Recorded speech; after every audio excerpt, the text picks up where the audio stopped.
What happens when a black man, dressed simply, holding a valid first-class ticket, doing everything right, gets stopped by airport staff simply because he doesn't look wealthy? No shouting, no confrontation, no raised voices, just silence and a look. A look he's seen before, so many times in fact, it no longer surprises him. He quietly steps back, says nothing, doesn't flash a business card, doesn't reveal who he is. He just stands there, watching a system operate exactly as it was built, unaware it had just denied boarding to one of the most powerful figures in the aviation industry. 45 minutes later, everything changed. One phone call, one name tag removed, one policy erased, and a seemingly ordinary gate, Gate 47B, became a symbol of quiet justice. That morning, sunlight spilled through the thick glass walls of Los Angeles International Airport, casting patchy reflections on the marble floor amid the steady hum of rolling suitcases and flight boarding announcements. The waiting area for Flight 726 to New York was packed. Everyone looked hurried, busy, or simply weary of the familiar airport rhythm. Among them sat a man who did nothing at all. He didn't smile at the attendants, didn't look down at his phone, and didn't appear annoyed. He simply sat there, back straight, gaze distant, hands resting on an old brown leather briefcase with frayed edges. No one recognized him. No one stopped to ask or even glance his way, perhaps because he gave no reason to be noticed. His name was Malik Jordan. No one here knew that just a week ago, he had signed off on an $800 million investment deal for a transnational logistics chain. He was the head of Jordan Equity Group, a private equity firm holding 22% of the very airline he was about to board, Vanguard Air. But today, he wasn't here as a CEO. He brought no assistant, no luxury luggage, no lapel pin, and no escort. Just a ticket, booked online like any other traveler, seat 1A in first class, and a phone with a voice recorder app ready to go. He wasn't here to be served, but to listen, to observe, to see if the so-called customer experience his subsidiary prided itself on still actually existed. At 9:37 a.m., the loudspeaker came on. Flight 726 to JFK, now boarding first class. Malik stood up, not hurried, not flashy. He walked to the gate like a regular man, simple, calm, nearly invisible in the crowd. The gate agent glanced at him briefly, scanned the digital ticket on his phone, and nodded. No smile, no greeting, no questions. He appreciated that. Cold but fair was still better than fake courtesy. Walking through the jet bridge, Malik felt the cool air from the AC system.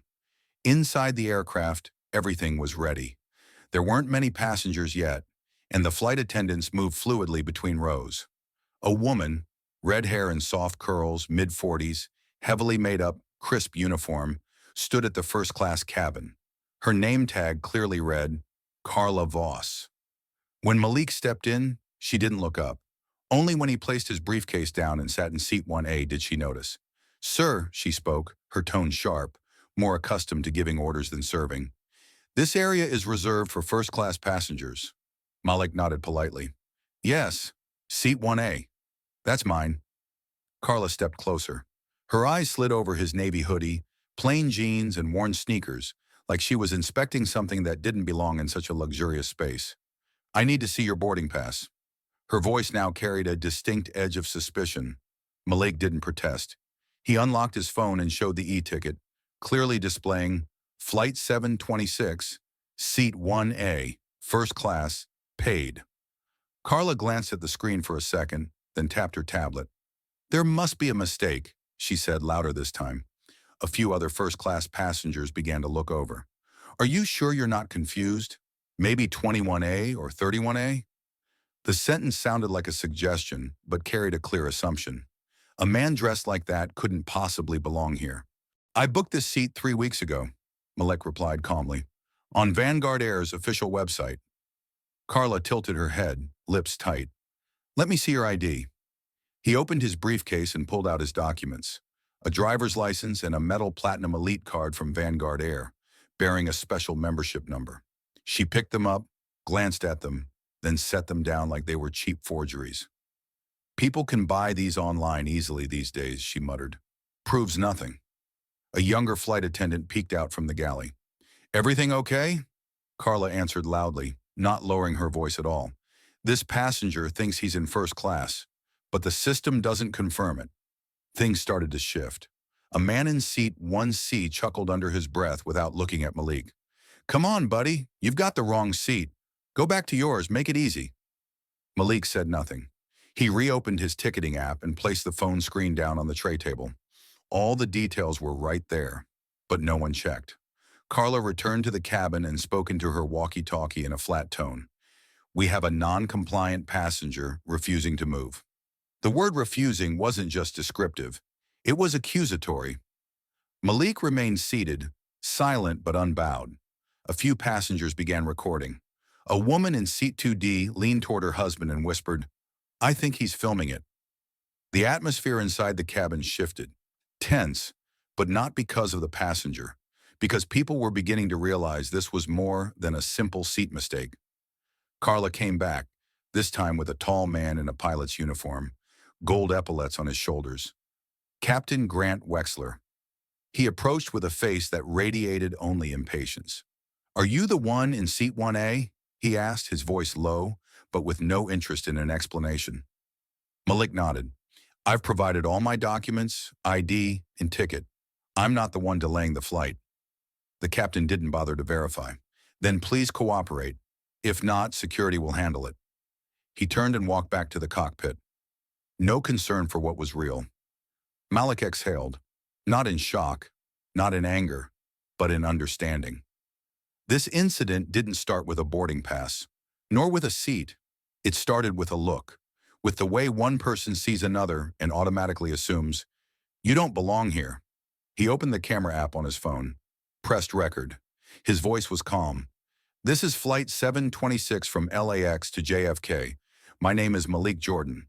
I'm seated in 1A, first class, fully paid, elite member. I'm being asked to leave my seat without any valid reason." He wasn't shaking, but the camera kept rolling. Finally, a woman spoke up.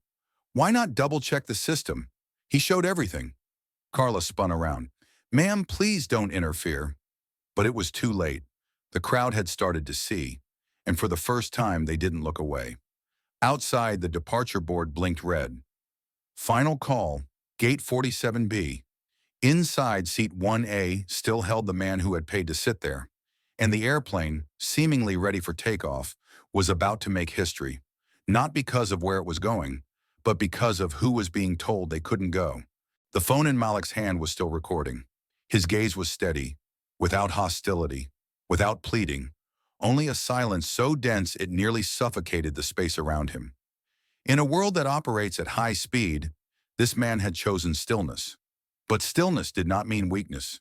It was the final act of resistance, when every explanation was disregarded, when evidence could not overcome bias, when truth was ignored by a single downward glance.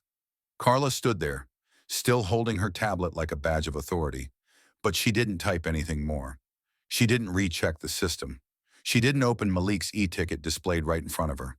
She had made her decision before even asking the first question. She didn't need data. She believed her own eyes, trusted in a logic she thought infallible. A man in a hoodie, with worn-out shoes and an ordinary appearance, couldn't possibly belong in first class. She clicked into her walkie-talkie. "Requesting security to Gate 1. We have a passenger refusing to comply with instructions."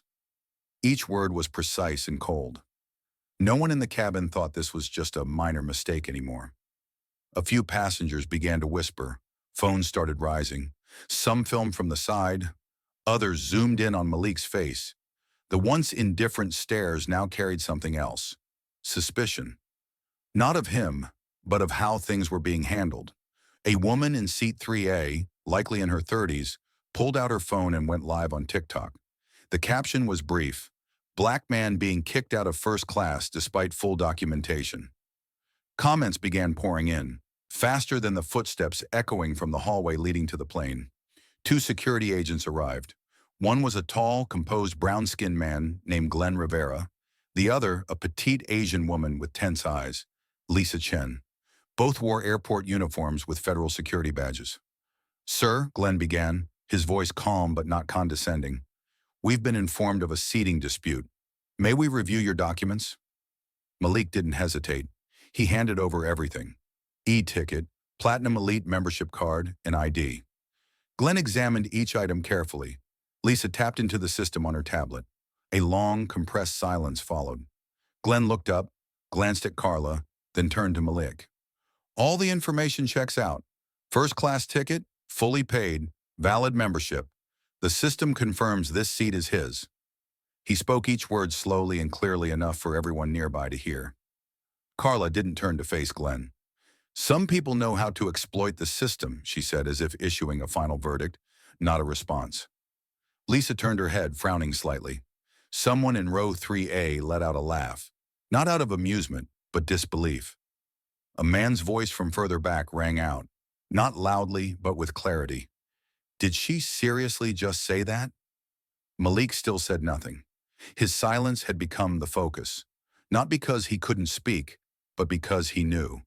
Any word he said now would be shortened, twisted, or dismissed. But images wouldn't be. Video wouldn't be. Social media wouldn't be. Glenn turned back to Carla. Then what's the reason for asking him to vacate the seat? Carla frowned and turned to Lisa. Our internal system shows seat 1A as unassigned. Might be a technical glitch. But it was obvious to everyone that she hadn't checked anything in the past several minutes. Lisa didn't respond. She turned to Glenn and lowered her voice. Everything's aligned. He's not in the wrong. Glenn stepped forward gently. Mr. Malik, I understand this is an uncomfortable situation. I'll need to escort you to the gate area to speak with management. Other passengers are waiting. Malik nodded. Not because he agreed, but because he understood that if he stayed, the situation would be spun into a narrative of disruptive passenger. He adjusted his hoodie, stood up. He didn't look at Carla. He said nothing, but his eyes locked onto the still streaming camera. The cabin grew silent as he walked past. Someone whispered, "This is definitely about to blow up." As he exited the plane, the digital board at gate 47B blinked again. Delay, 17 minutes.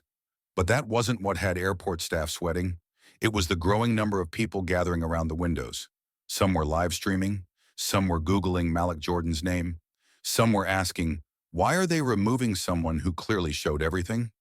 The small group had become a loud crowd, and no one yet realized. They were standing at the edge of a moment that could shift an entire system. At the reception counter, a sharply dressed woman with a tight bun in a sleek gray suit stepped forward briskly. The name tag on her lapel read, Meredith Shaw, Concourse D-Gate Supervisor. "What's going on?" she asked, irritation laced in her tone. Glenn handed over all of Malik's documents. She glanced through them for a few seconds, then looked straight at him. "Everything appears to be in order, but due to disruption to the flight, we're recommending that you either switch to another departure or move to a standard seat." Her tone wasn't apologetic. It carried the chill of someone who had handled far too many crises as if checking boxes. Malik's expression didn't change. "I wasn't disruptive. I was sitting in the seat I paid for." Meredith clenched her jaw. "You argued with the flight crew and didn't follow directions? That constitutes disruption." A student nearby streamed the scene on TikTok. Viewership soared. The hashtag number sign, flying while black, began flashing on screen. At that moment, someone from the queue stepped forward. A woman in her early 50s, brown-skinned, wearing glasses, holding a doctor's ID badge. "Excuse me, I'm Dr. Nathan Bell. I was seated near him in first class. I saw the entire thing. He wasn't disruptive. On the contrary, he handed over all documents and simply stayed in his seat." Meredith turned, visibly irritated. "Doctor, this doesn't concern you." But Dr. Bell's voice was firm. "I've worked in medicine for nearly 30 years. I know what disruption looks like, and I know what profiling looks like." The air around the gate grew thick. Someone whispered, "Maybe they don't know who he is." Another replied, "They don't want to know. They just see someone who doesn't look first class." Malik checked his phone. A new message had popped up from his personal assistant. "Boardroom meeting just delayed. RMA requesting urgent update." Beneath it was the Vanguard Air logo. At that very moment, Lisa, the security officer, stepped closer to Meredith and quietly said, "I think we need to look deeper into his background. Something feels off here." And it's not him. Meredith shook her head and looked at Malik as if trying to mask a flicker of unease. I suggest you wait in the seating area. We'll follow protocol. Malik gave a faint smile, not out of politeness, but from sheer familiarity with this thing they called protocol. And he knew, within minutes, this very system would have to face the truth. No one knew who he was, but they were about to find out. And once they did, not a single one of them would be able to say, I was just doing my job. The clock at gate 47B had just turned 10:21 a.m. On the digital screen, the message Flight 726, delayed 23 minutes, blinked in red letters, as if even the system itself were hesitating between keeping silent or speaking the truth. But in the waiting area, silence had cracked long ago. The so-called internal protocol of Vanguard Air had become an unintended stage packed with spectators. Cameras were still rolling. Live streams continued. The once quiet faces were now whispering, pointing, murmuring. The man sitting silently in the corner wasn't yelling, wasn't arguing, but clearly he wasn't like any other passenger they had ever seen. Malik Jordan had no intention of leaving. Not out of pride, but because he knew the moment he stood up, the narrative would be rewritten in a way others preferred. Uncooperative passenger, disruptive, failed to present valid documents. And the saddest part? The entire system would echo that story like an automated announcement, without a single person bothering to check the original facts. Meredith Shaw, the gate supervisor, stood near the boarding door, her hand gripping her tablet, eyes fixed on her phone, as if waiting for a call that could either save her or sink her career. Lisa Chen, the security officer, stood slightly behind her, no longer tense but doubtful, not of the passenger, but of the very system she had sworn to protect. Suddenly, amidst the taut atmosphere, a soft ping echoed from Meredith's phone. She looked down. An internal email had arrived. Ticket valid, Malik Jordan, seat 1A, confirmed, paid. But what made her go pale wasn't the confirmation line. It was the signature below it. Board Authority, Jordan Equity Group, Tier 1 Investor, Vanguard Air. For the first time since the incident began, Meredith raised her head and looked directly at the man in the hoodie sitting in the waiting area. She didn't know how to respond. An apology seemed inappropriate now, and certainly not enough. But before she could take a step, hurried footsteps from the left corridor drew everyone's attention. A woman in a black suit, curly hair, wearing a badge that read Executive Control, walked straight to the operations desk. She was dispatched from the airline's emergency office, a figure who only appeared when control began slipping. Her name was Danielle Cross, Regional Director of Western Operations at Vanguard Air.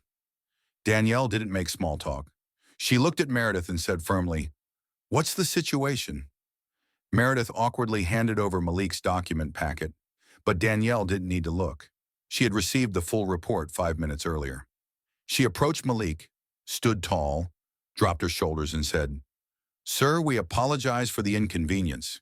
You may board your flight now." But Malik didn't stand. He looked at her, not angry, but with a gaze so deep and direct that Danielle momentarily lost her composure. "I don't need polite invitations. I need this system to stop erasing the truth." Danielle blinked. "I understand." Malik didn't move. "Number, you don't. Because if you did, I wouldn't be sitting here. And what's being recorded out there wouldn't be evidence of an industry that's grown too comfortable operating on assumptions instead of verification." At that moment, a young man near the gate spoke up. "Isn't he the CEO of the airline?" A woman chimed in. "I saw his name on Google. He's the largest shareholder." Then came a wave of murmurs, like an electric ripple. People began to understand. The truth wasn't just that Malik had a valid ticket. It was that the system had tried to erase him, not due to a lack of paperwork, but because he didn't match their idea of what a first-class passenger should look like. Danielle turned to Meredith, her voice lowered. "We'll handle this internally. Delay flight 726 for another 15 minutes. Call the media response team."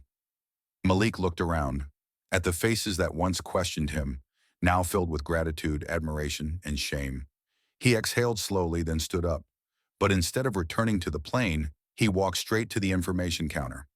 "I want a direct call to the executive office." Right now. Danielle froze. Mr. Jordan, I can make that call for you. Malik shook his head. Number I'll speak myself. Lisa Chen, the security officer who had been silent the entire time, stepped toward Malik, this time not to check his documents. She looked at him differently. I'm sorry, she said softly, almost a whisper.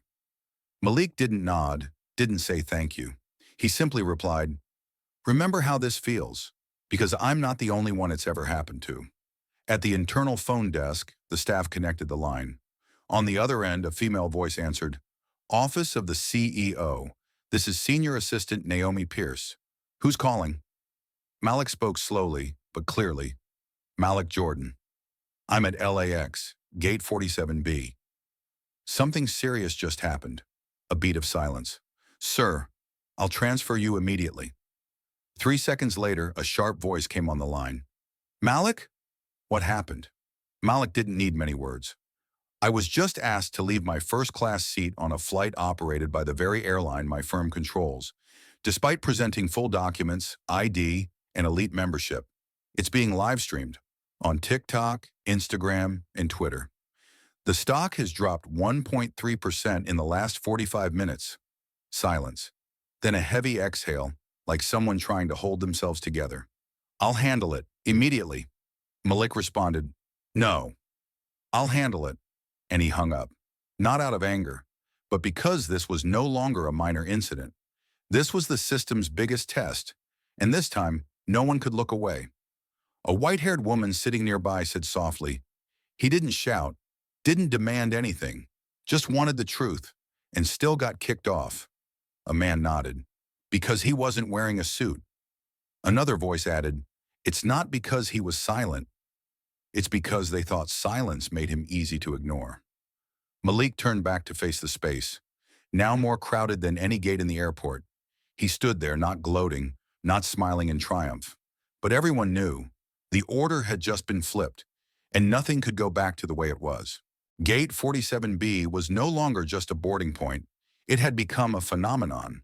The digital display still blinked delayed 34 minutes in red font. But no one was paying attention to the time anymore. They weren't waiting to board the plane. They were waiting to see the end of a story that had only just begun, a story they never expected to witness firsthand. The area around the boarding gate was packed, like a free show was about to begin. But what was unfolding here wasn't entertainment. It was evidence. Evidence of how a person could be excluded from a right they had paid for, simply because they didn't look like someone deserving of it. Malik was still standing there quietly, refusing to leave the area. His phone buzzed several times, messages from his assistant, from the communications team at Jordan Equity Group, from strategic shareholders, but he hadn't responded to anyone. He knew, in this moment, his presence at Gate 47B mattered more than any boardroom in a high-rise tower. Because here he wasn't a CEO.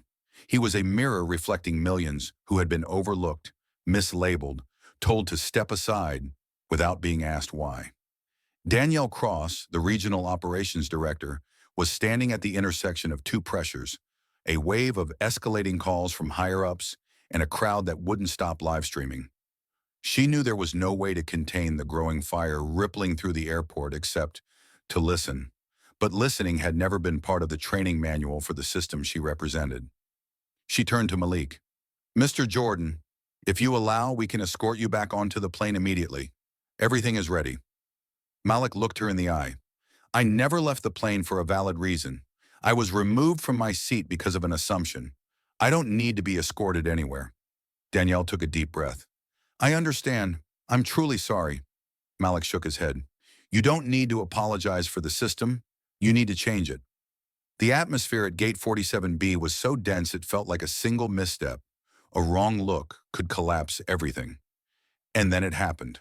A young airline staffer, barely in his 20s, named Evan, stepped out from the operations room, holding a printed passenger manifest. Whether by accident or arrogance, he spoke loud enough to be picked up by a nearby passenger's live stream mic.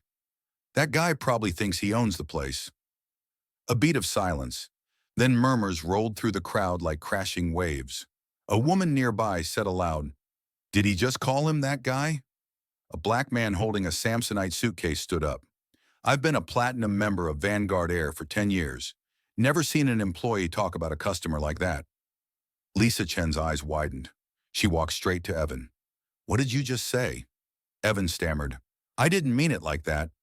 But the live stream had already caught it. Intent no longer mattered.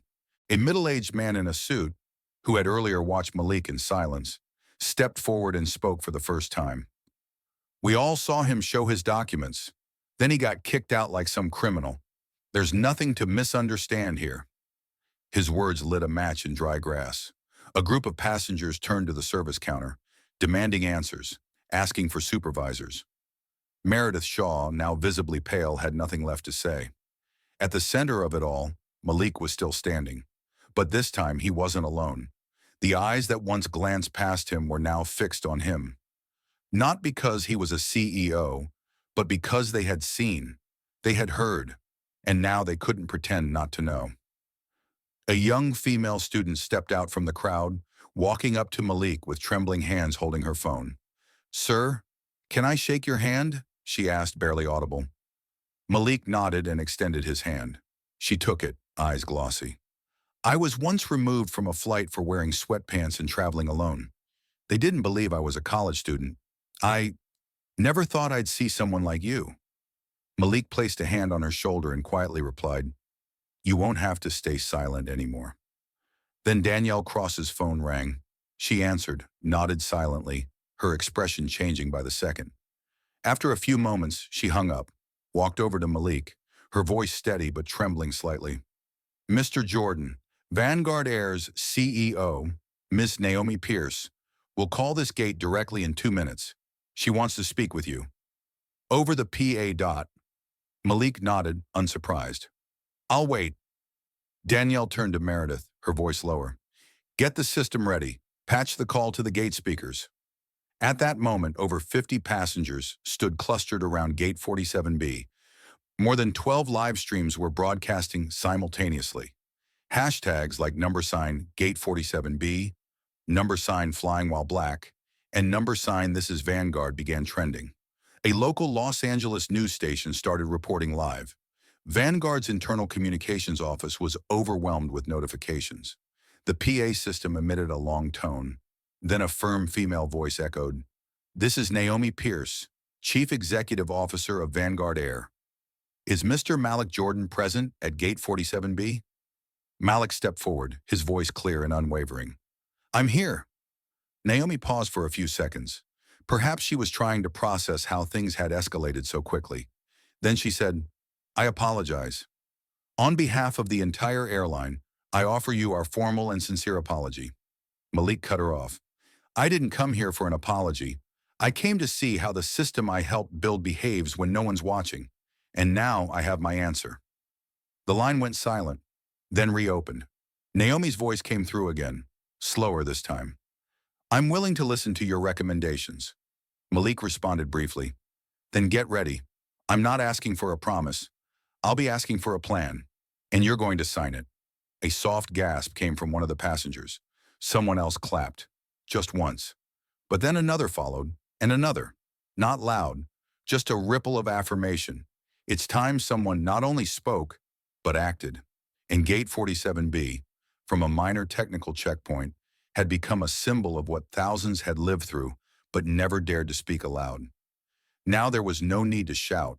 Someone had finally stood in the center of the crowd and refused to walk away. When Naomi Pierce's final words faded from the airport PA system, no one spoke. Gate 47B fell into an eerie silence, not because there was nothing left to say, but because everyone realized they had just witnessed a shift that couldn't be undone. It didn't come from shouting, from fists pounding on tables, or heated arguments.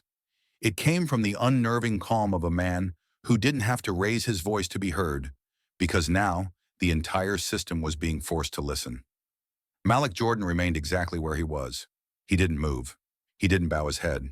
His phone buzzed in his pocket. A brief notification from his assistant lit up the screen. Boardroom alert. Livestream has reached 1.2 million views. CNBC and MSNBC are rebroadcasting the clip. He didn't reply. Because at this point, there was nothing left to say to prove he was right. The only thing left was to make them fix it. Danielle Cross stepped forward, her face no longer carrying the composed confidence from earlier. Her eyes shimmered with disciplined fear, the kind only those who've handled high-level crises understand. Mr. Jordan, I need to confirm. You're requesting a direct dialogue with the executive board, is that correct? Malik met her gaze without blinking. I'm requesting a public dialogue right here at this gate, because what happened today is no longer internal. It's become public. Danielle swallowed hard. I'll reconnect with Miss Pierce. Behind them, passengers had gathered in a wide semicircle. They didn't sit. They stood, phones in hand, cameras still rolling. No one yelled, no one cursed. Just the strange quiet of a crowd that had woken up. They understood. This wasn't about a first-class seat anymore. This was about who's allowed in that space, who gets questioned, and who's expected to justify their presence before saying a word. As Danielle dialed, a man nearby, a white gentleman in his 50s, wearing a leather jacket and round glasses, stepped forward. My name is Harvey Grant. I'm a civil rights attorney from San Francisco. I'm not here to represent anyone. But let me be clear. What's happening here has gone far beyond a service issue. This is exclusion based on visual bias, and it could set a legal precedent. A few people turned their phones toward him. Harvey wasn't seeking the spotlight. He simply spoke and stepped back. But every word pierced through the trembling walls of a system that had grown too used to silence, because he had named what everyone else was afraid to. The PA system let out a soft tone again. Naomi was back. I'm on the line.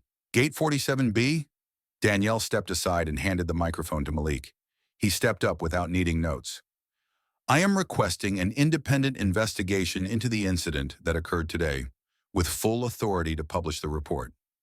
I request the immediate termination of flight attendant Carla Voss, lead pilot Grant Wexler, and gate agent Meredith Shaw, all of whom acted not based on facts, but on assumptions.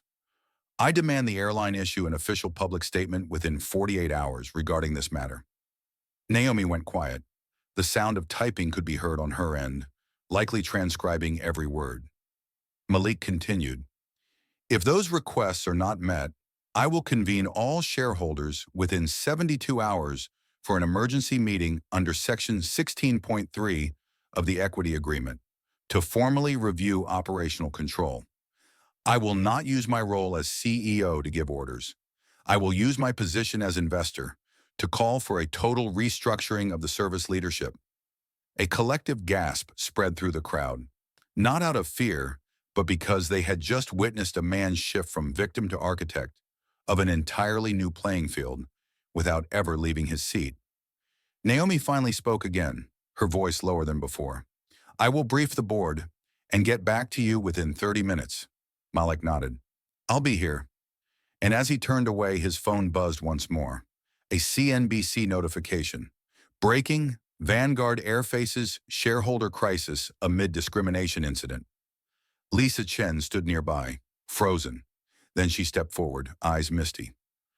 I was the first person to label you as a non-compliant passenger. There's no excuse for that, but I want you to know I've learned the most important lesson of my entire career today, and I hope I'll be allowed to make it right. Malik didn't look at her like a superior, nor as someone collecting a moral debt. He simply said, you don't need to say anything to me. Just remember how this feels, and don't let anyone else go through it. An older woman stepped forward, clearly a longtime traveler, moving slowly, notebook in hand. My name is Gloria Wilson. I served as a nurse in the military. I've seen racism in many forms, but today I saw it exposed, through kindness. Malik turned to her, nodded gently. No more words were needed. Gate 47B was no longer a place to board a plane. It had become a place where people paused, to witness how a system that once seemed untouchable began to collapse not from explosions, but from truth. And this time, that truth wasn't buried. Gate 47B at Los Angeles International Airport had never seen this many people standing still. Not because of a delay, not because of a technical glitch, but because everyone felt that if they left now, they would miss something important. Not a breaking headline, but a moment that might restore their belief in two words: fairness matters. Malik Jordan remained at the center microphone. He wasn't holding a tablet, had no assistant whispering into his ear, no one pushing him to play the part. He didn't need any of that. He had spent enough time in rooms of power to understand. Real change doesn't begin with scripted speeches. It begins when someone stops fearing being misunderstood or being underestimated for telling the truth.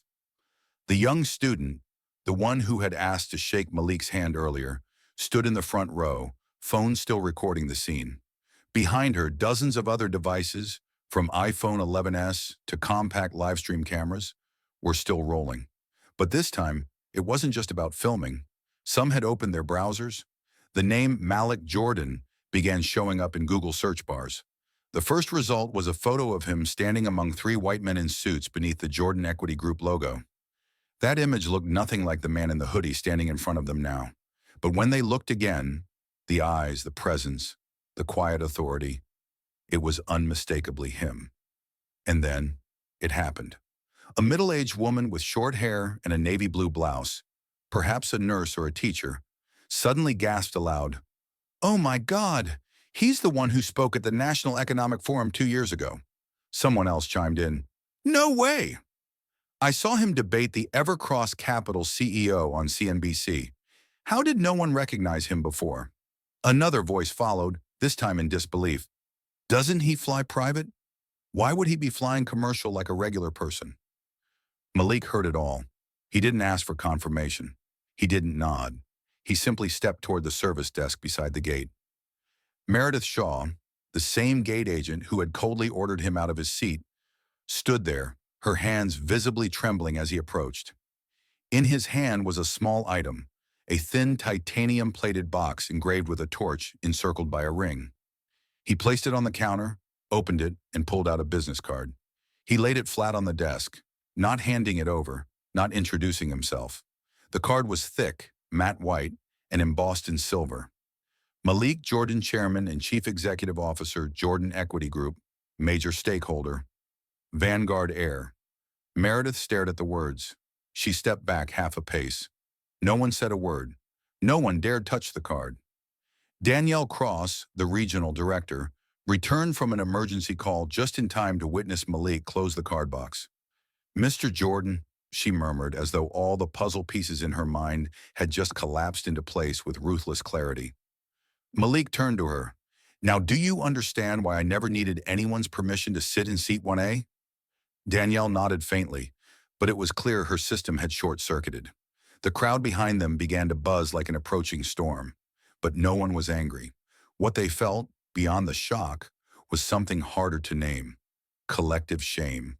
A white passenger near the microphone said loudly, "We just watched a CEO get treated like garbage because he didn't look like a CEO. So how many others, without the title, without the power, have been treated the same, and no one even noticed?" Applause broke out, not the kind for a flashy soundbite, but applause for a raw truth that had just been exposed. This system never treated people fairly, unless it was forced to. Lisa Chen, standing a few feet away, bowed her head deeply. She quietly unpinned her name tag from her uniform and walked toward Malik. "I was the first to dismiss you. I don't deserve to wear this if I still carry that same mindset. I'm not asking for forgiveness, but if you'll allow it, I want to stay, to do the work of making this right."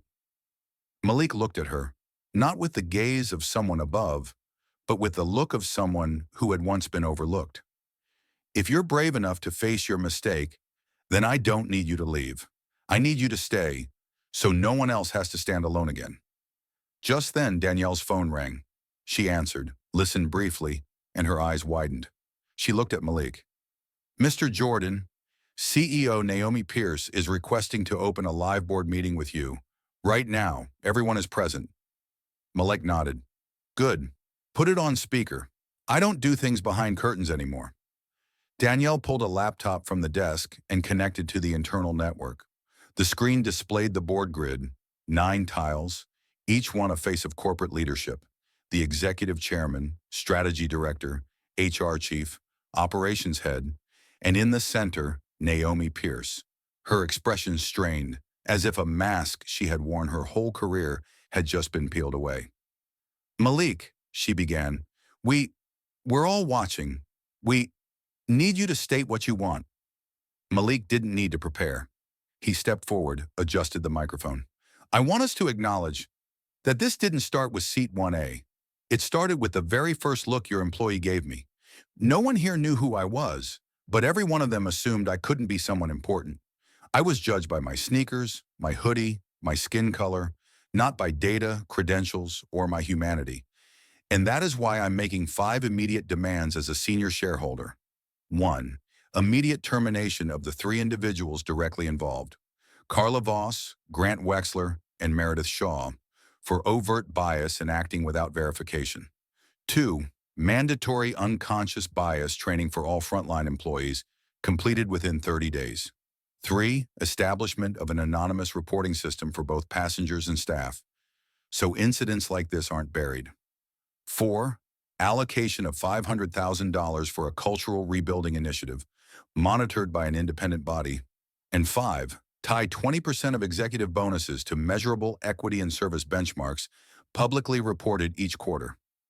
The board fell silent. Naomi whispered, "You're asking us to sign this, right now?" Malik nodded. "I'm not asking. I'm setting conditions to preserve the dignity this system just forfeited." Naomi looked at the other tiles on the screen. A few nodded. Some clearly weren't pleased, but no one objected. No one had the right to, because the entire world was watching.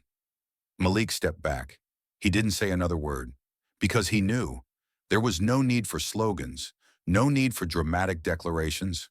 The truth had already spoken. And when truth is given the proper spotlight, it doesn't need a microphone. No one left Gate 47B after Malik Jordan issued his 5 demands for change, live on a public call with the entire executive board of Vanguard Air.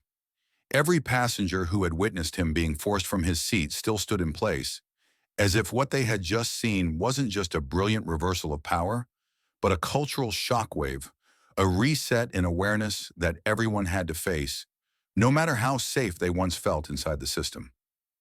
Naomi Pierce, the CEO, was still visible on the laptop screen placed beside the service counter.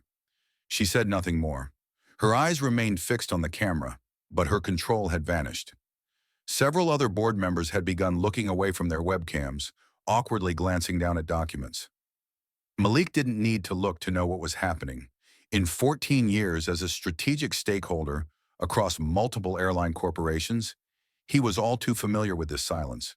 It wasn't the silence of confusion, it was the silence of being forced to face a truth everyone knew, but no one had dared name. A technical staffer from the airport hurried into the area. He walked straight to Danielle Cross and whispered something. She nodded slightly, then turned back to Malik.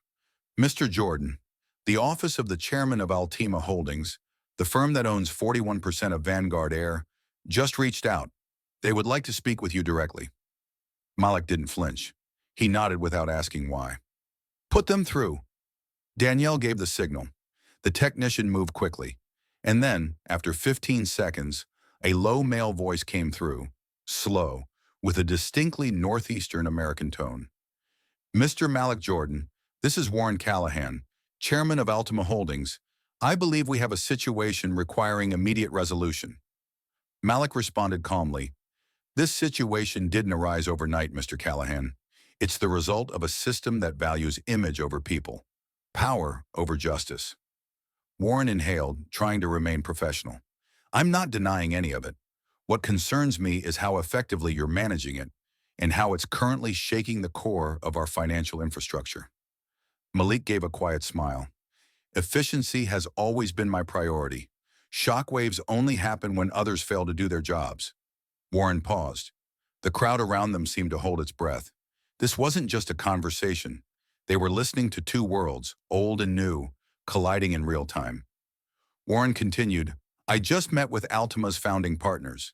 If your demands aren't adjusted, we may have to reevaluate your standing on Vanguard's shareholder board." Malik replied without hesitation, "Then I suggest you revisit this morning's numbers. Vanguard Air stock is down 3.8% in under 2 hours. And if you're questioning my standing, remember, I didn't enter this system to be accepted. I entered to fix it, from the inside out." Warren exhaled audibly this time, no longer masking his tension. "You're setting a precedent. Other airlines are watching. The whole industry is watching. Malik lifted his gaze slightly, voice lower and firmer. And that's a good thing, because if a CEO can be removed from a first-class seat without anyone checking the facts, then it can happen to anyone. I'm not creating a precedent. I'm doing what everyone should have done long ago. Every eye in Gate 47B was now focused on the screen, on the speakers, on the man who hadn't moved from his spot in nearly 2 hours. The man who hadn't raised his voice once, but whose every word pulled an entire system out of the shadows. Lisa Chen stood silently nearby, her fist clenched, not in anger, but in emotion. She knew what she had just witnessed and contributed to would forever change how she entered her workplace. Warren spoke again, this time with a softer tone. Not a negotiator, but a man seeking settlement. We're willing to approve your proposals under one condition: remove all media from Gate 47B within 30 minutes, and let our internal crisis team handle the rest. Malik shook his head. I don't need to manage the media, because I didn't create this crisis, and if the press is still here, it's because they're doing the job your frontline staff refused to do from the start. Documenting the truth. A soft clap sounded, from a woman in a wheelchair near the last row of seats. Then another, and another. Not loud, but deliberate. Malik stepped back and disconnected the call. He didn't need to hear more. He had already heard the system speak, through every pause, every breath, every lowered glance. He turned to Danielle and spoke in a tone that wasn't a command, but truth itself. I'll wait for written confirmation of action from the board within 24 hours. If it doesn't arrive, I'll forward all recorded clips and evidence from this morning to the 3 largest media outlets in the country. Danielle nodded. I will send it. Personally, thank you. Malik didn't respond. He turned toward the boarding gate, looking out at the aircraft still motionless on the tarmac, as if it too had been waiting. A different flight attendant, this time a black man named Darnell, stepped out and opened the cabin door. He said nothing, but his face showed undeniable respect. Malik walked toward the entrance, unhurried, head held high. As he stepped into the first-class cabin, seat 1A remained vacant, as if it had known all along who it was reserved for. Then came the final boarding announcement over the intercom. The last passenger has arrived. Cabin doors will close in 3 minutes. Thank you for your patience. Malik sat down, buckled in.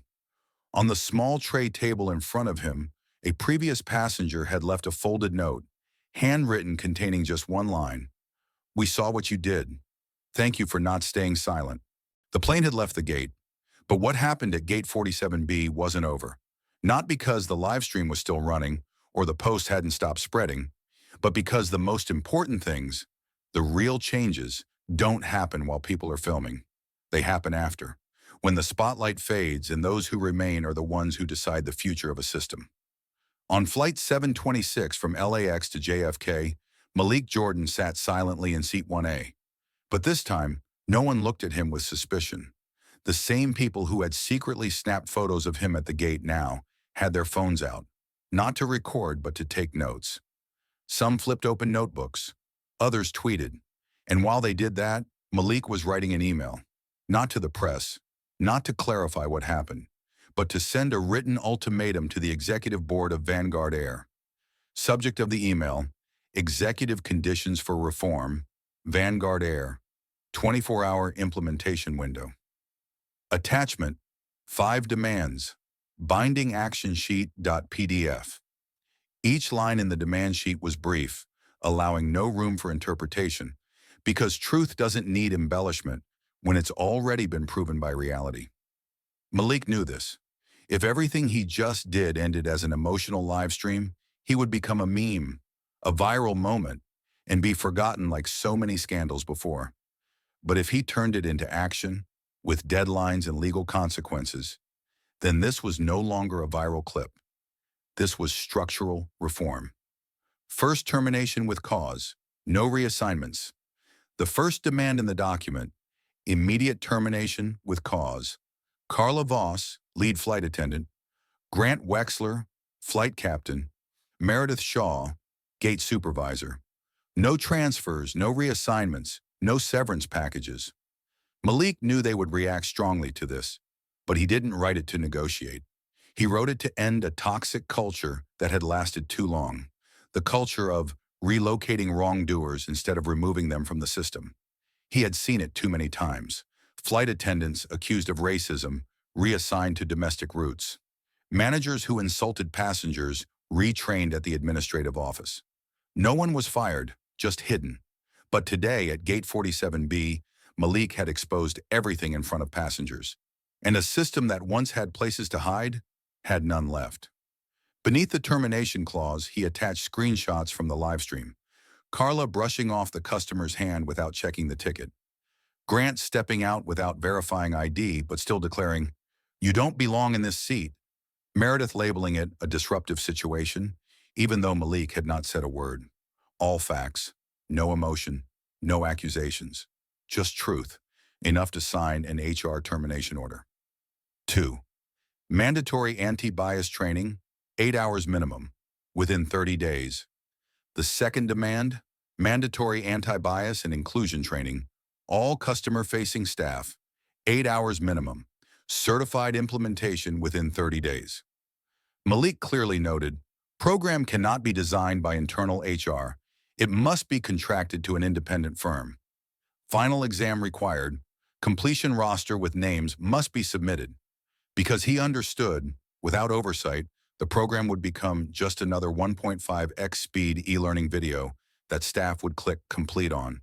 And that doesn't save anyone from being dismissed over a discriminatory glance. He had once invested in a startup that designed training modules for the restaurant industry, specializing in identifying unconscious bias. And he knew only when staff are forced to recognize that their daily behavior isn't as innocent as they believe, can the system begin to heal from within. Third, anonymous reporting. Platform for passengers and employees. The third demand, anonymous reporting platform, third-party hosted, accessible by passengers and employees, real-time dashboard access for ethics committee. Malik was clear.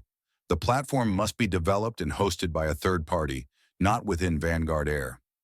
Each case must have a reference code, auto-response system, and a resolution guarantee within 5 business days. The dashboard must show monthly charts, reports by flight route, by region, and by description. Because if you can't measure the truth, you can't fix it. He also noted, each boarding pass must include a code to access the platform, and airport signage must include a clear message. You can report injustice here. He knew only when customers are given the tools will they feel empowered to speak up. Fourth internal reform budget, $500,000, mandatory and independent. The fourth demand, $500,000 reform budget for culture audit and equity-based operations reform, managed by independent task force. No reallocation permitted. Not for marketing, not for PR, not for workshops with Facebook photo ops. Malik required the money to be independently audited quarterly, published on the airline's website, and used for specific categories like workplace culture assessments, periodic staff sentiment surveys, building fair advancement procedures free from appearance, race, or regional bias. The amount, $500,000, wasn't large for Vanguard's scale, but it was a test. If they refused to spend it, they never intended to change. 5. Executive bonuses tied to equity score. The final demand and the most direct punch to the highest levels of power. Executive bonuses tied to equity score. 20% of bonus pool conditional on measurable progress in passenger experience equity. Reported quarterly. Malik didn't say recommended or should consider. He wrote, binding condition, failure to implement will result in shareholder intervention vote. Meaning, if Vanguard failed to meet demand number 5, the strategic shareholder group, led by Jordan Equity Group, would call an emergency shareholder meeting to restructure leadership. No more safe zones. No more, we'll handle it internally. Everything would be laid on the table, under the light. As the plane landed at JFK, Malik's phone buzzed nonstop. Replies were coming in, one from Naomi, one from the head of human resources, one from the internal chief executive officer of Altima Holdings. The messages weren't long, But the first sentence in all three was identical. We accept the 5 demands. 3 days after Flight 726 landed, a status update appeared on Vanguard Air's internal platform. To everyone watching, this isn't a scandal. It's a mirror. Beneath it was the digital signature of Malik Jordan, chairman of Jordan Equity Group and co-controlling shareholder of Vanguard Air. Attached to the post was a publicly accessible PDF listing 5 reform conditions, recently signed unanimously by the entire board of directors. No hidden signatures, no delayed dates. Every member was present. No one escaped accountability, because this time, the story couldn't be ignored. The Atlantic published an op-ed with a simple title, From Seat 1A to System Reform, When a Man Refused to be Dismissed. Below was a photo taken from a live stream. Malik standing in a circle of passengers, holding the gate microphone, his face not angry, just resolute. The image bore no brand logo, no slogan, but something stronger was present: the truth. At Vanguard Air's headquarters in Atlanta that morning, the security alarm didn't sound because of a technical error or fire, but because the company's servers received over 18,000 customer responses in just 36 hours. Among them were hundreds of cases of denied service for reasons like inappropriate attire, non-standard language, or non-cooperative attitude despite no disruption. Most striking, over 65% of those reporting these incidents weren't celebrities, CEOs, or influential figures. They were ordinary names who had now learned how not to remain silent. Malik gave no media interviews, no televised appearances, no press conferences. He sent only one internal email to every employee, from executives to baggage handlers. We don't rebuild trust with media statements. We repair it with quiet, consistent action. At Altima Holdings, the parent company holding the remainder of Vanguard's shares, Chairman Warren Callahan held an emergency meeting and announced a full withdrawal of Q4 advertising funds, reallocating them instead to internal training and customer service audits. The decision puzzled the media, but earned positive reactions from major investors. A Goldman Sachs analyst wrote, Vanguard may have lost its image, but it gained something far more valuable: a living structure. Inside Malik Jordan's Manhattan office on the 42nd floor, he sat in a small conference room with 4 senior partners. On screen were graphs, customer satisfaction scores, the number of discrimination reports submitted into the new system, and response times from the ethics department. No one said much, but everyone understood. The system was beginning to change, not from pressure, but because it had been exposed. His personal assistant, Camila, placed a new folder on the table. The cover bore the logo of a partner firm. A note on top read, Proposal, Jordan Equity to develop industry-grade fair operations standards. Malik skimmed it, then gently closed it. I don't want this to become a marketable model. I want it to become the default standard. Camilla nodded. Nothing more needed to be said. The internal phone rang softly. A call from Vanguard's in-house legal department. The representative said, Mr. Jordan, the 3 employees officially terminated have signed the acknowledgments. Carla Voss, Grant Wexler, and Meredith Shaw, none have filed legal responses. Malik asked only one thing. Do they realize where they went wrong? The caller hesitated, then replied, There's no indication they've admitted to anything. Malik sighed, but not with disappointment. That's okay. That part isn't for them. That part is for the system. That morning, an anonymous post appeared on the company's internal message board. No title, no name, just a single line. I used to hold my tablet like a shield. Now I have to learn how to look people in the eye without hiding behind anything. No one verified who wrote it, but all 14,200 employees read it that day. At JFK, where Malik had landed 3 days earlier, a small sign was placed near the boarding gate. Never make someone prove their worth just because they don't look like what you expect. No author was credited, but a small logo sat beneath: Jordan Equity x Vanguard Air, Equity Reform Initiative. Malik stepped out of his office at 6:45 p.m. He carried no briefcase, wore no headphones. In his hand was only his phone, still displaying a notification. Gate 47B has been mentioned over 200,000 times in the last 72 hours. He didn't open the app. just lock the screen. A group of students stood near the hallway, seemingly waiting for him. The girl in front, dressed in a white uniform shirt, looked up. "Are you Mr. Malik Jordan?" Malik paused, gave a small nod. She pulled out a folded piece of paper, her hands trembling slightly. I, I wrote this in class. Our teacher said we're learning about justice, but yesterday I learned that sometimes justice comes from the one who knows when to be silent. Malik unfolded the paper. The handwriting was shaky but determined. "Thank you for not raising your voice. You made everything heard just by standing still." He bowed his head and gently touched the note. No response was needed because the girl was right.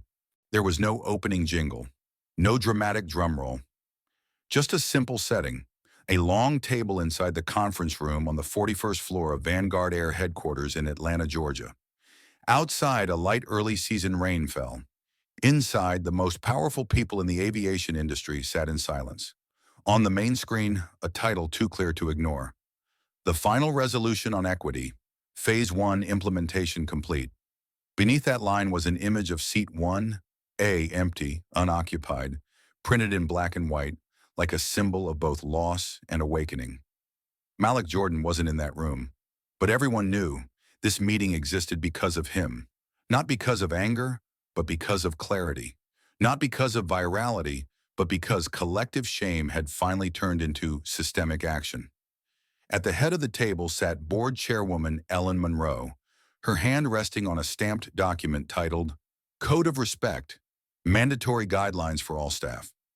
Next to it lay the results of a new internal survey. Over 78% of employees reported feeling, for the first time, that the company truly wanted to hear their voices, a milestone never before seen since Vanguard Air's founding. No one in the room said it aloud, but they all understood. What Malik had done was not a purge, but a reset of the most basic concept the service industry had long forgotten. Dignity is non-negotiable. It is not a reward, not a perk, not an option. 3 weeks after the incident at Gate 47B, at the TSA security checkpoint in JFK, a middle-aged brown man in modest clothing stood in line.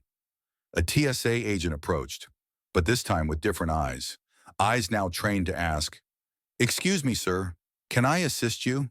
Do you need any additional help?" The man smiled gently, shook his head, and continued through the scanner. A seemingly small gesture, but the first visible sign of a system reprogrammed from its core.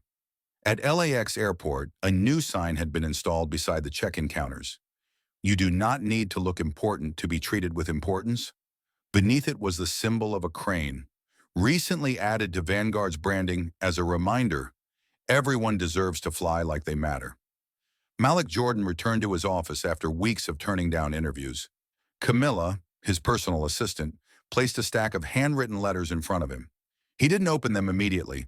Instead, he opened a note file on his laptop titled, "Questions I Don't Want Answered for Me." Inside, one line read, "Why would someone like me, with over $600 million in assets, still be kicked out of a boarding line, even with a first-class ticket, scanned boarding pass, a smile, and no disturbance?" The answer he had typed below was a single word in bold. "Because the system wasn't wrong to me because I'm Malik Jordan. It was wrong because it was allowed to be." At a small ceremony at headquarters, Vanguard Air announced the official renaming of an internal training program from Implicit Bias Workshop to Dignity First, mandatory training for all customer-facing staff. Malik did not attend, but a video message from him was played for the entire new hire class. When a system teaches you that a first-class passenger must wear a suit, must be white, must smile a certain way, you will unconsciously exclude those who don't fit that definition. Not because you are bad, but because the system did the wrong on your behalf. And the only thing stronger than a system is an individual brave enough to stop obeying it. The room stood still, not out of emotion, but out of recognition that each of them had once been part of that system. But now, it was time to choose again. At the end of the session, a new employee, her name was Ellis, walked to the training room locker, quietly pulled out her name badge, and clipped it on. Below her name, it read in small letters, Certified Dignity First Program. She said nothing.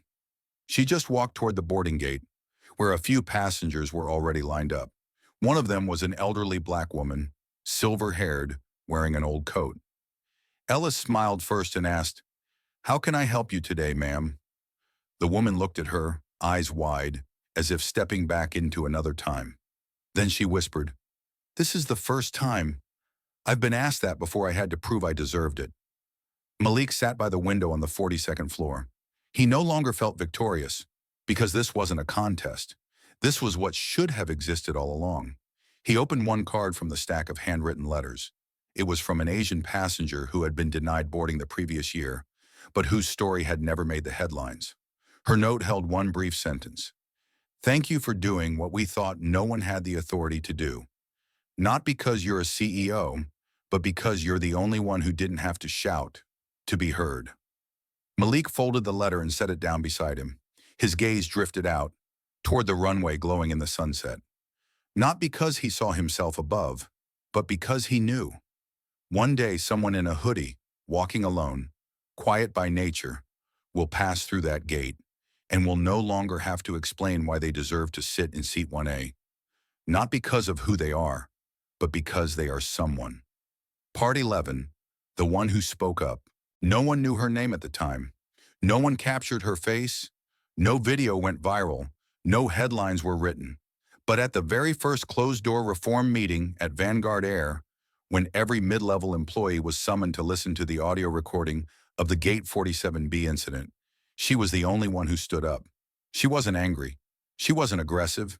She simply raised her hand and said, "I was there. I saw. I heard. And I did nothing." The air in the room turned thick. No one dared meet her gaze. But her voice, unshaken, was slow, calm, and clear. "I wasn't a manager. I was just coordinating boarding that day. I saw him being stopped. I knew it was wrong, but I was scared of losing my job.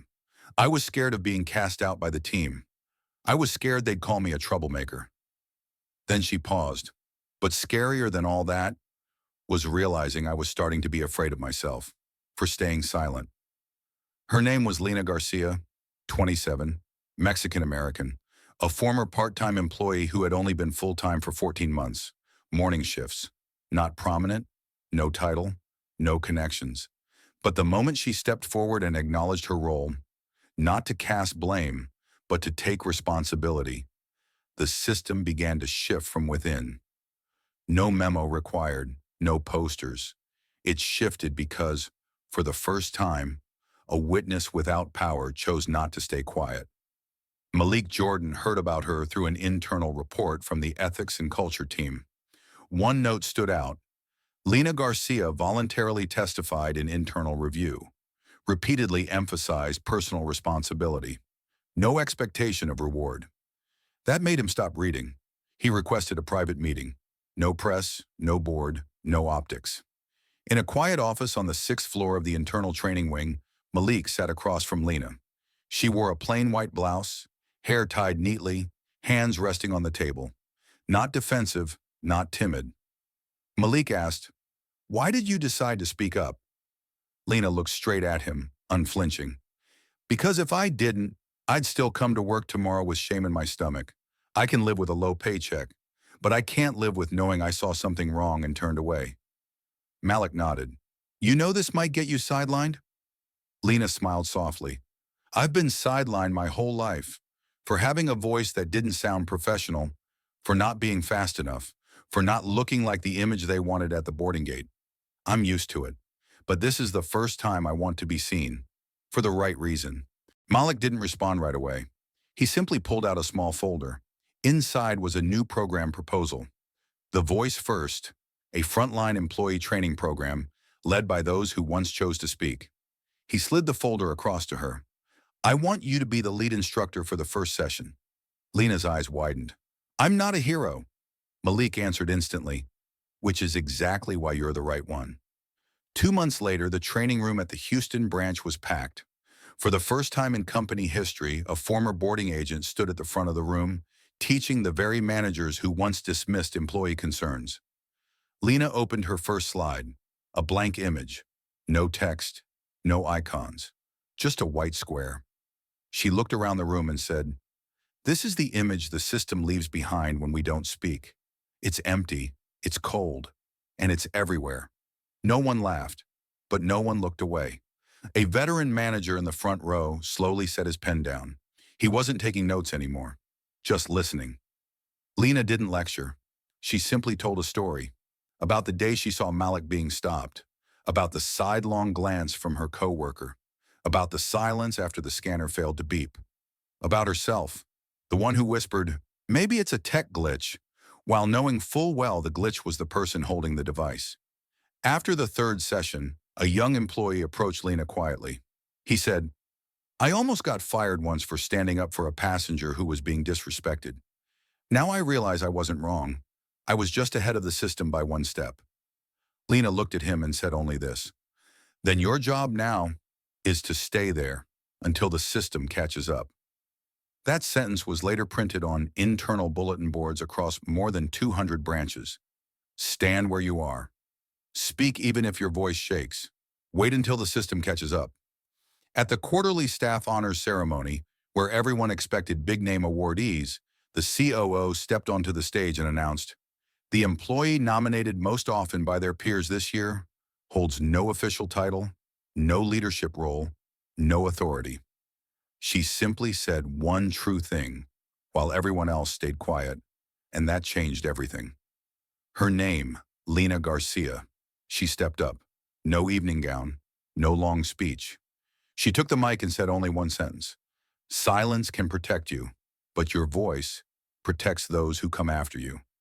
That evening at JFK Airport, Malik happened to walk past a boarding gate. A staff member scanning tickets turned to an elderly passenger and said, "Take your time, sir. We're not in a rush." Malik realized she wasn't saying it for customer service. She meant it. He smiled gently and walked on. As he passed the company's message wall, once cluttered with traditional slogans, now there was only a single line. No bold font, no colors, just words. The first to speak didn't need to shout for everyone else to finally be heard. Gate 47B wasn't renovated. There was no gold plaque, no bronze statue, no flowers, no sign declaring it the birthplace of a new era. But on the morning of June 17, exactly 6 months after the incident with Malik Jordan, the LED screen above the gate displayed the strangest message any traveler had ever seen at a commercial airport. Gate 47B, choose to see, choose to act. No explanation followed, no press release, no emotional speech. Only at 7:42 a.m., every staff member working that area, from TSA agents to front desk attendants to supervisors, wore a special name tag that read, 47B, never just a number. Malik Jordan wasn't there that morning. He was in Washington, D.C., attending a closed-door congressional hearing on federal security reform. But when he received a photo from his assistant, showing a young black girl holding her grandmother's hand, walking through Gate 47B while a TSA agent smiled and held the door, he went still. Not because the moment was overwhelming, but because it was so normal he could barely believe it had once been impossible. 2 weeks earlier, Vanguard Air's internal board met to discuss how to mark key moments in the company's history. One member proposed renaming Gate 47B to Jordan Gate. Malik declined immediately. He said, "If you name it after me, you'll turn it into another story with a main character. But that incident was never about me. It was about the people who were silenced, and no one even cared to record their names." Instead, he offered one suggestion. Keep the name, but change the way people walk through it. Nothing more was said. On June 17th, something extraordinary happened. Vanguard Air arranged for Flight 743, the same flight Malik had been denied boarding, to depart from Gate 47B for the first time in 6 months.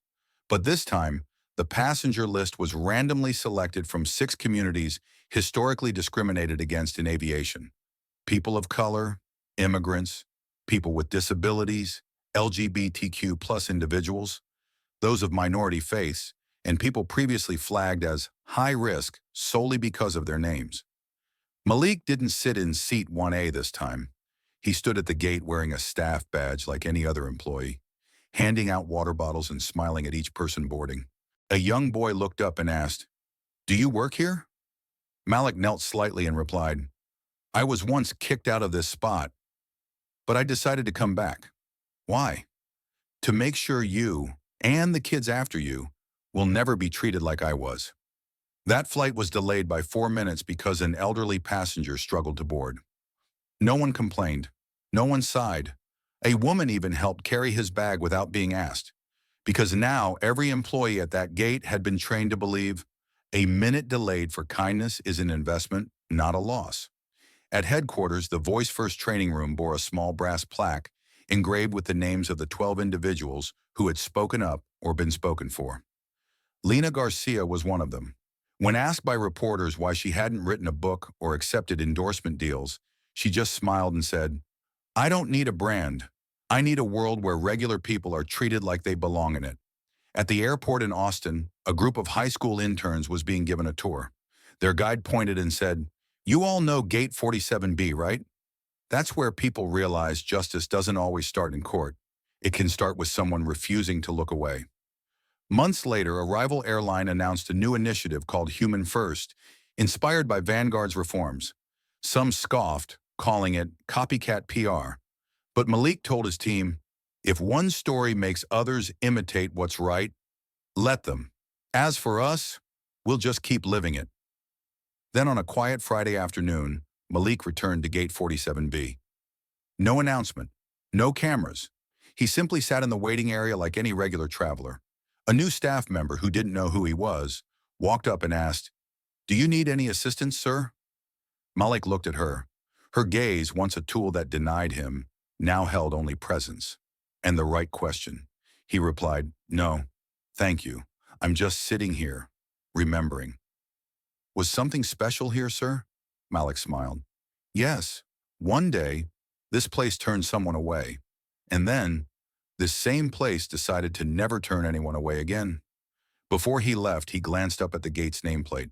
The small motto beneath was still there, untouched. Gate 47B, never just a number. Because now, for hundreds of new employees, thousands of daily passengers, and an airline industry changing slowly but surely, that number was no longer just a location. It was a reminder, a memory, a beginning, a wound, now transformed into a living promise. To some, Gate 47B is just a number, just another place to board a flight. But for those who have been dismissed because of the color of their skin, their name, or simply because they didn't look like the right kind of customer, it is a memory, a scar, a reminder. Sometimes justice doesn't need laws. It just needs someone brave enough to stand up. If you've ever been treated unfairly, just because someone refused to see the whole of who you are, then you're not alone. And if this story made you feel seen, or angry, or simply wish for a better world, leave a comment below. Share your own Gate 47B, that place in your life where someone looked down on you until the truth spoke louder. And if you believe in stories like this, where kindness is not weakness, where justice doesn't scream to be heard, where every human being deserves dignity, then hit that subscribe button, so you won't miss the stories that speak to the strongest, most beautiful part of us all. Because someday, you might be the first to speak up, and the world will listen.